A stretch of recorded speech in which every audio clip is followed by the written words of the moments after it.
खेती अपने राज्य में मुख्य रूप से बरानी क्षेत्रों में की जाती है और जिन किसानों के खेत खाली हैं, वे किसान बारिश की नमी को देखते हुए तारामीरा की खेती कर सकते हैं। तो जो किसान तारामीरा की खेती करने जा रहे हैं, वे किसान तारामीरा की उन्नत किस्मों का चयन करके उन्नत तकनीक से बुआई करें। तो आप किस प्रकार से करें तारामीरा की बुआई, देखिए हमारी ये खास रिपोर्ट।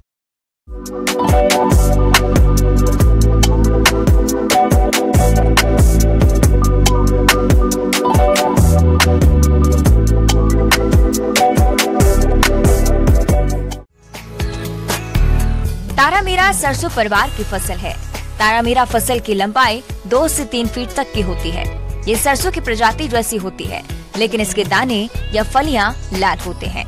इसकी खेती सभी क्षेत्रों में की जा सकती है। तारामीरा को उपजाऊ और कम उर्वर भूमि में भी उगाया जा सकता है। इसमें तेल की मात्रा लगभग 35 से 37% पाई जाती है। इसका तेल खाने योग्य होता है। सर्वाधिक तारामीरा राजस्थान के हनुमानगढ़ और श्रीगंगानगर जिले में पाई जाती है। इसके अलावा नागौर, जोधपुर, टोंक, जयपुर, भरतपुर, अलवर में भी इसकी खेती की जाती है। भूमि का चुनाव। तारामीरा की खेती अधिकांशतः बारानी क्षेत्रों में, जहां अन्य फसल सफलतापूर्वक पैदा नहीं की जा सकती हो, वहां की जा सकती है। तारामीरा की खेती के लिए हल्की दोमट मिट्टी अधिक उपयुक्त रहती है। खेत की तैयारी। खेत की पहली जुताई मिट्टी पलट हल से करते हैं। इसके बाद कंपोस्ट खाद 10 टन प्रति हेक्टेयर खेत में अच्छी तरह मिला देते हैं। इसके बाद 2 बार कल्टीवेटर से जुताई करके पाटा चलाकर खेत को समतल करते हैं। इस प्रकार से बुवाई के लिए खेत तैयार हो जाता है। तारामीरा की उन्नत किस्म T27, फसल अवधि 150 दिन, उपज 6 से 8 क्विंटल प्रति हेक्टेयर। तारामीरा की उन्नत किस्म RTM 314, पकाव अवधि 130 से 140 दिन, उपज 12 से 15 क्विंटल प्रति हेक्टेयर। तारामीरा की उन्नत किस्म RTM 2002, नरेंद्र तारा। उर्वरक की मात्रा। यूरिया 65 किलो और सिंगल सुपर फॉस्फेट 100 किलो प्रति हेक्टेयर बुवाई के समय खेत में डालनी चाहिए। बीज की मात्रा और बीज उपचार। 1 हेक्टेयर क्षेत्र में बुवाई के लिए 5 किलोग्राम बीज पर्याप्त होता है। बुवाई से पहले 2.5 ग्राम मैंकोजेब प्रति किलो बीज की दर से बीज को उपचारित करनी चाहिए। बुवाई। बारानी क्षेत्र में तारामीरा की बुवाई का समय मिट्टी में नमी और तापमान पर निर्भर करता है। नमी की उपलब्धता के आधार पर इसकी बुआई 15 सितंबर से 15 अक्टूबर तक करते हैं। बीज की बुआई कतार से कतार की दूरी 30 से 45 सेंटीमीटर और बीज से बीज की दूरी 8 से 10 सेंटीमीटर रखते हुए भूमि में 3 सेंटीमीटर की गहराई पर बोना चाहिए। खरपतवार नियंत्रण। फसल में खरपतवार नियंत्रण के लिए बुआई के 20 से 25 दिन बाद निराई करें। यदि पौधों की संख्या अधिक हो तो बुआई 20 से 25 दिन बाद अनावश्यक पौधों को निकालकर पौधे से पौधे की दूरी 8 से 10 सेंटीमीटर कर देना चाहिए। सिंचाई। जहां सिंचाई के साधन उपलब्ध हो वहां प्रथम सिंचाई 40 से 50 दिन में फूल आने से पहले करें। इसके बाद आवश्यकता पड़ने पर दूसरी सिंचाई दाना बनते समय करें। फसल संरक्षण। फसल में कीट रोग का प्रकोप दिखाई दे तो समय पर नियंत्रित करें। फसल की कटाई। फसल में जब पत्ते झड़ जाएं और फलियां पीली पड़ने लगे तो फसल काट लेनी चाहिए। इस प्रकार किसान भाई, यदि आप तारामीरा की खेती करते हैं तो 1 एकड़ बिजाई पर 4,000 रुपए खर्च आएगा। इसके बाद मार्केट में इसका मूल्य 7,000 से 10,000 रुपए प्रति क्विंटल के हिसाब से रहता है। तो 1 एकड़ से 10 से 12 क्विंटल के बीज उत्पादन लेकर किसान भाई इससे 85,000 से 1,20,000 रुपए तक की कमाई कर सकते हैं। किसान भाइयों, अभी तक आपने खेती से जुड़े हुए कुछ उपयोगी जानकारियां देखी। अब लेते हैं एक छोटा सा ब्रेक। जल्दी लौटेंगे और कार्यक्रम में आगे भी हैं खेती बाड़ी से जुड़ी महत्वपूर्ण जानकारियां, तो बने रहिए हमारे साथ।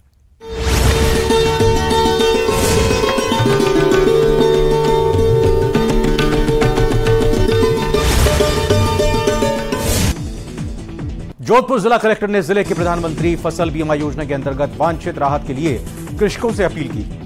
जिला कलेक्टर ने जिले के किसानों के नाम जारी वीडियो में अपील में किसानों से कहा कि फसल बर्बाद होने की सूचना वो 72 घंटों के अंदर जल्द दें। झुंझुनू में आवारा सांडों की लड़ाई ने एक व्यक्ति की जान ले ली। जानकारी के अनुसार मृतक आरिफ देर रात को रेलवे स्टेशन से सवारी लेकर आ रहा था। राजसमंद की फरारा पंचायत में 12 फीट अजगर ने लोमड़ी का शिकार किया। अजगर का रेस्क्यू किया और उसे सुरक्षित जंगल में छोड़ दिया। छोटी काशी बूंदी में गणेश चतुर्थी का पर्व बड़े हर्षोल्लास के साथ मनाया जा रहा है। कांग्रेस नेता नरेश मीणा की रिहाई की मांग को लेकर बड़ी संख्या में नरेश मीणा समर्थकों ने जिला कलेक्ट्रेट का घेराव किया। धौलपुर में हर साल की तीर्थराज मचुकुंड का 2 दिवसीय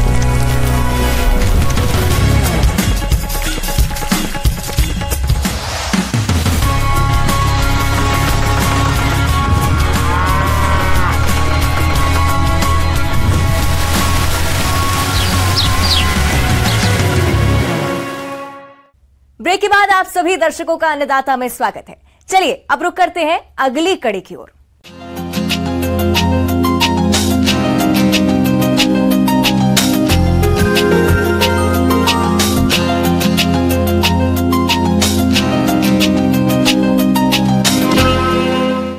शरीफा एक मीठा और स्वादिष्ट फल है। इसे सीताफल भी कहा जाता है। तो अपने राज्य के जो किसान शरीफा का बाग लगाने जा रहे हैं, वे किसान इसकी बागवानी कर अच्छी आय कमा सकते हैं। तो आप किस प्रकार से करें शरीफा की बागवानी, आइए जानते हैं कृषि वैज्ञानिक डॉक्टर पवन कुमार से।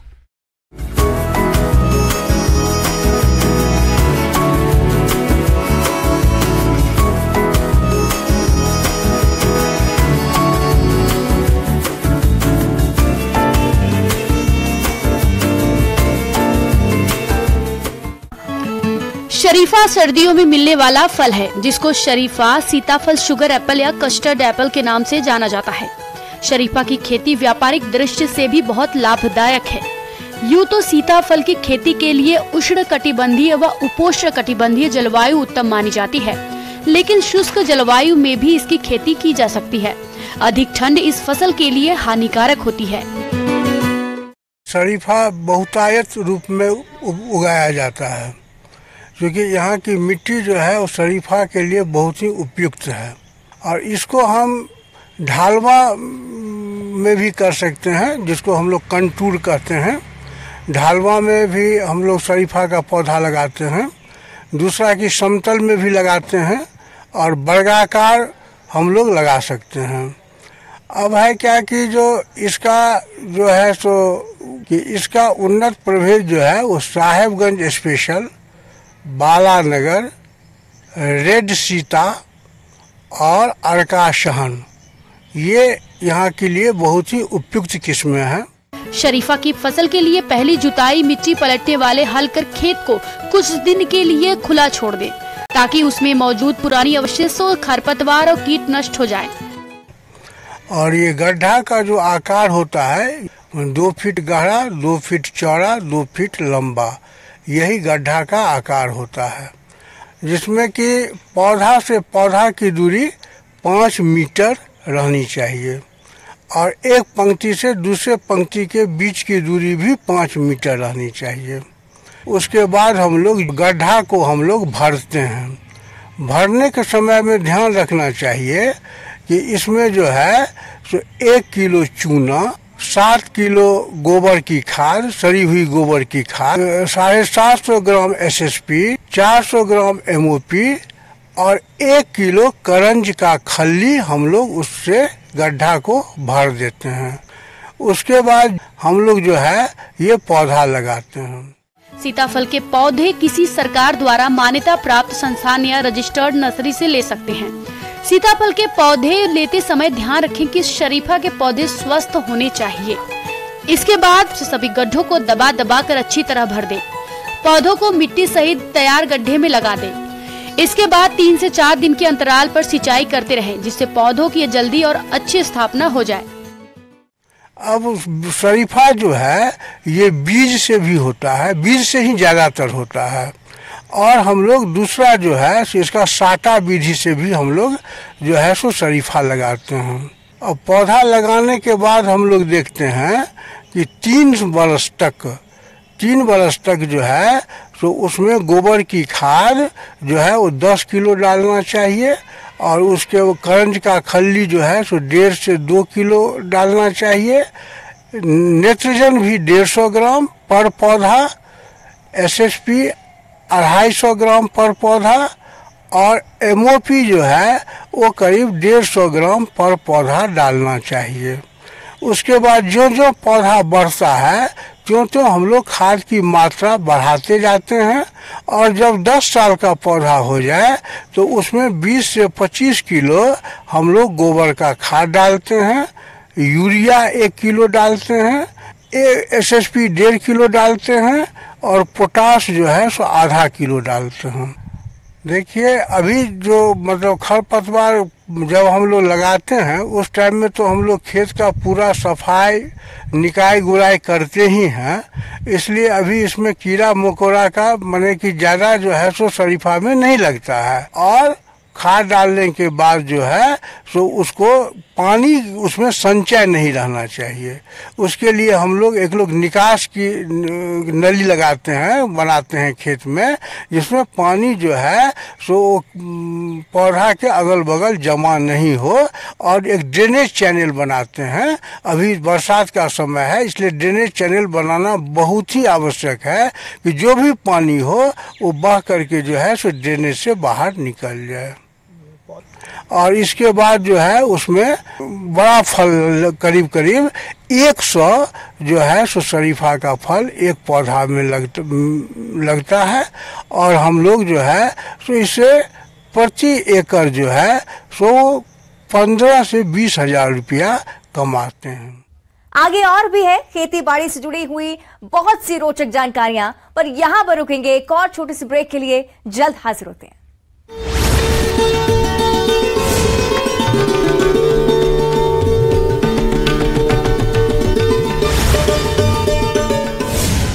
ये मेला जिले का प्रमुख लक्खी मेला है।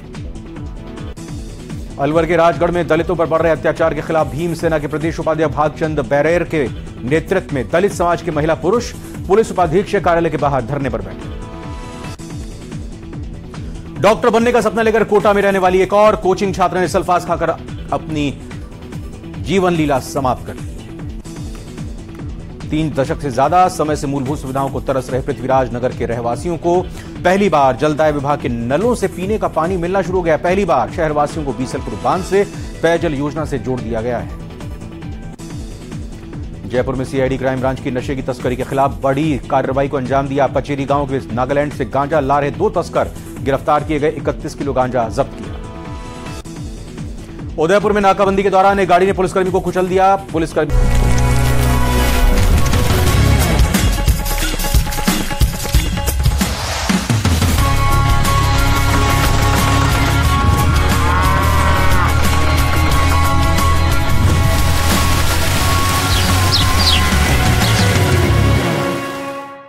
ब्रेक के बाद एक बार फिर से आप सभी दर्शकों का अन्नदाता कार्यक्रम में स्वागत है। बढ़ते हैं अगली प्रस्तुति की ओर।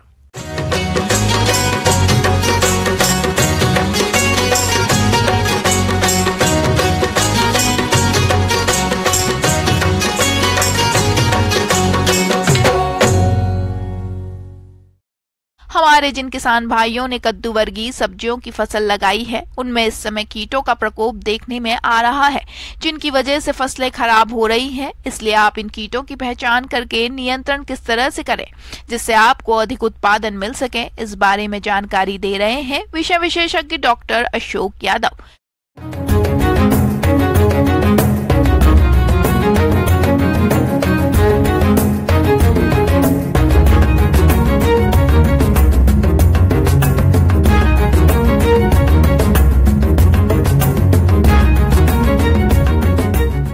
किसान भाइयों, कद्दू वर्गीय सब्जियों में अच्छे उत्पादन के लिए हमें कीटों की समस्या भी हमें देखने को मिलती है।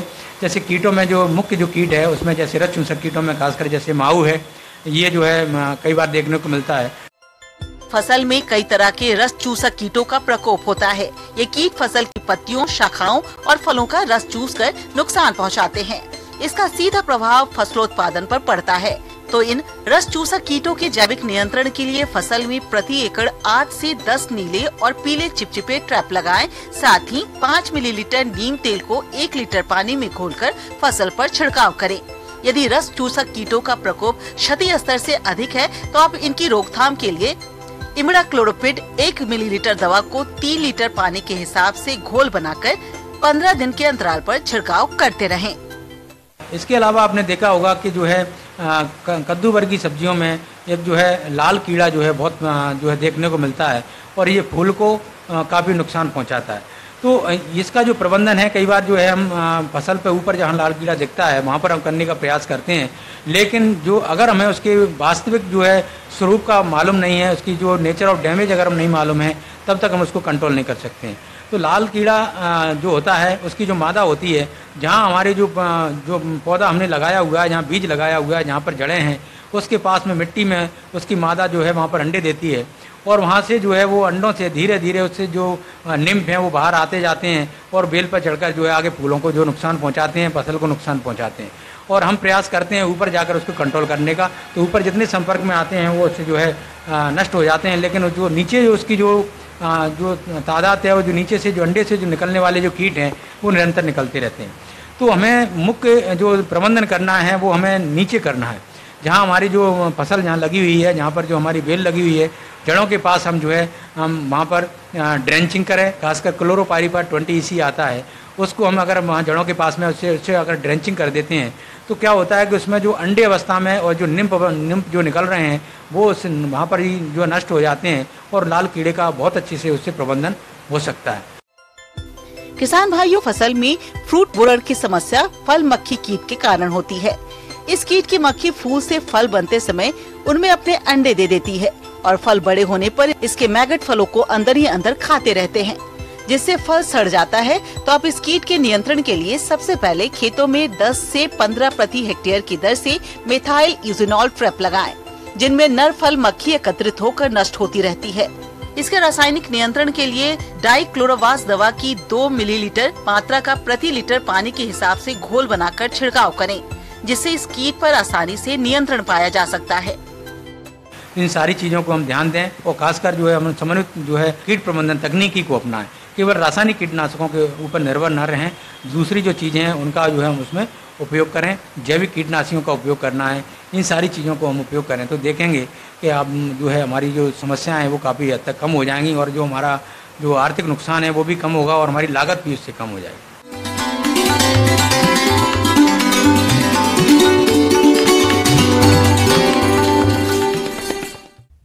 अन्नदाता हेल्पलाइन निःशुल्क फोन संपर्क सेवा के माध्यम से आपके द्वारा पूछे गए प्रश्नों में से 1 या 2 महत्वपूर्ण प्रश्न को हम अपने कार्यक्रम में शामिल करते हैं। इसी के तहत आज का चयनित प्रश्न और उसका जवाब इस प्रकार है। आज की अन्नदाता हेल्पलाइन में हमने जिस प्रश्न को शामिल किया है उसे पूछा है ग्राम दीवपुरा, जिला डूंगरपुर के रामेंद्र सिंह ने। आपने सागौन की खेती के बारे में जानकारी चाहिए है, तो इसके लिए देखिए कार्यक्रम का यह अंश।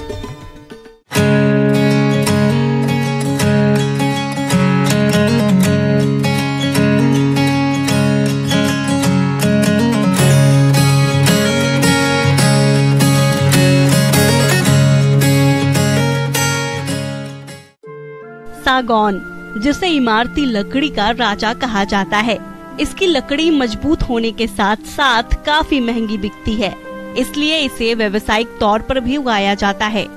इसका इस्तेमाल प्लाईवुड, जहाज, रेल के डब्बे और अनेक प्रकार के बहुमूल्य फर्नीचरों को बनाने में किया जाता है, क्योंकि इससे बनाए गए सामान अच्छी क्वालिटी के होते हैं और ज्यादा दिनों तक टिकते भी हैं। इसके अलावा इसके पौधों का इस्तेमाल दवाइयों को बनाने में भी करते हैं। सागौन की लकड़ी में कई तरह के खास गुण पाए जाते हैं, जिस वजह से हमेशा ही बाजार में इसकी मांग रहती है। सागौन की लकड़ी में कभी दीमक नहीं लगता है, साथ ही इसमें कम सिकुड़न और आसानी से पॉलिश चट जाता है और जानकारी के मुताबिक इसका पेड़ 200 वर्षों तक जीवित रहता है। किसान भाइयों, सागौन के पौधों को उगाने के लिए किसी खास तरह की मिट्टी की आवश्यकता नहीं होती है। इसके पौधों को दोमट मिट्टी में आसानी से उगा सकते हैं, किंतु इसकी खेती के लिए जल भराव वाली भूमि नहीं होनी चाहिए। जल भराव की स्थिति में इसके पौधों में रोग लगने का खतरा बढ़ जाता है। इसकी खेती में भूमि का पीएच मान 6.5 से 7.5 के मध्य होना चाहिए। किसान भाइयों, इसके पौधों को अच्छे से वृद्धि करने के लिए शुष्क और आर्द्र मौसम की आवश्यकता होती है। एक वर्ष में लगभग 50 इंच से अधिक वर्षा इसके पौधों के लिए अच्छी मानी जाती है। अधिक ठंड इसके लिए उपयुक्त नहीं होती है। सागौन के पौधे सामान्य तापमान पर ठीक से बढ़ते हैं। किसान भाइयों, सागौन की कई उन्नत किस्में मौजूद हैं, जिन्हें उगाकर आप अच्छी कमाई कर सकते हैं। सागौन की कुछ प्रमुख किस्में: दक्षिणी और मध्य अमेरिका सागौन, पश्चिमी अफ्रीकी सागौन, आदिलाबाद सागौन, नीलांबर सागौन, गोदावरी सागौन और कोन्नी सागौन है। इन्हें अलग अलग जलवायु के हिसाब से उगाया जाता है। किसान भाइयों, सागौन के पौध टिश्यू कल्चर या जड़ द्वारा तैयार की जाती है। इसके पौधे की रोपाई के लिए लाए गए पौधे लगभग 2 वर्ष पुराने होने चाहिए, क्योंकि 2 वर्ष पुराना पौधा अच्छे से बढ़ता है। इसके अलावा पौधों को लेते समय यह ध्यान जरूर रखें कि पौधे बिल्कुल स्वस्थ हो। किसान भाइयों, सागौन के पौधों को खेत में लगाने से पहले उसके खेत को अच्छी तरह से तैयार कर लेना चाहिए। इसके लिए खेत की अच्छी तरह से गहरी जुताई कर पुरानी फसल के अवशेषों को पूरी तरह से नष्ट कर दे। इसके बाद पौध रोपाई के 1 माह पहले खेत में 8 से 10 फीट की दूरी रखते हुए 2 फीट चौड़े और 1.5 फीट गहरे गड्ढों को तैयार कर लेना चाहिए। किसान भाइयों, सागौन के पौधों को अधिक उर्वरक की जरूरत होती है, इसलिए गड्ढों की तैयारी के समय तकरीबन 15 किलोग्राम पुरानी गोबर की खाद के साथ 50 ग्राम NPK की मात्रा को मिट्टी में मिलाकर छोड़ दें। और अगर आपकी मिट्टी में कैल्शियम तत्व की कमी है तो आप 200 से 250 ग्राम प्रति गड्ढा बुझा हुआ चूने का प्रयोग करके गड्ढों को तैयार करें। किसान भाइयों, गड्ढों की खुदाई का कार्य आमतौर पर गर्मी में किया जाता है और आपने ऐसा किया भी होगा। अगर नहीं किया है तो आप इस समय भी गड्ढों की तैयारी कर सकते हैं। इसके बाद इन तैयार किए गए गड्ढों में पौध लगा दें और पौधों को लगाने के बाद उस पर पानी से सिंचाई कर दें। इससे मिट्टी ठीक तरह से बैठ जाएगा और पौधे अच्छे से पोषक तत्वों को प्राप्त कर सकेंगे।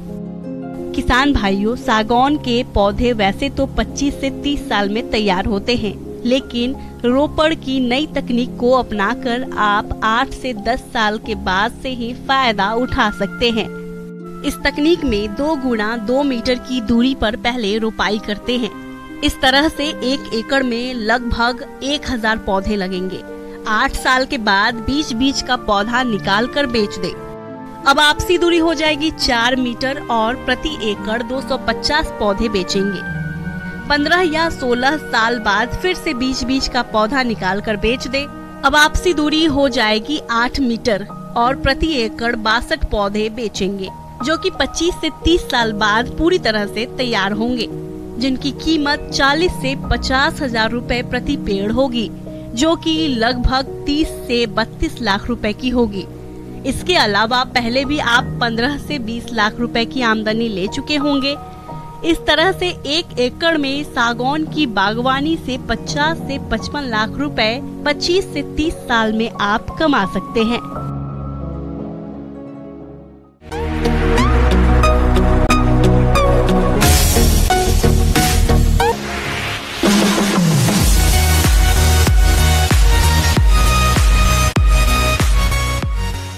आइए अब एक नजर डालते हैं राज्य के कुछ चुनी हुई मंडियों के प्रमुख फसलों के बाजार भाव पर।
किसान भाइयों, अन्नदाता आपकी सेवा के लिए संकल्परत है।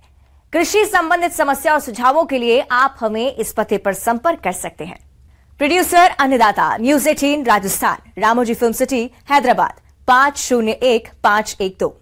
साथ ही आप हमें ईमेल भी कर सकते हैं। हमारा ईमेल है p18annidatarajasthan@nw18.com। इसके अतिरिक्त आप हमें निःशुल्क हेल्पलाइन नंबर 1800-889-2163 पर सोमवार से शनिवार सुबह 10 बजे से शाम 4 बजे के बीच संपर्क कर सकते हैं। किसान भाइयों, अब समय हो रहा है आपसे विदा लेने का, तो हमारी अन्नदाता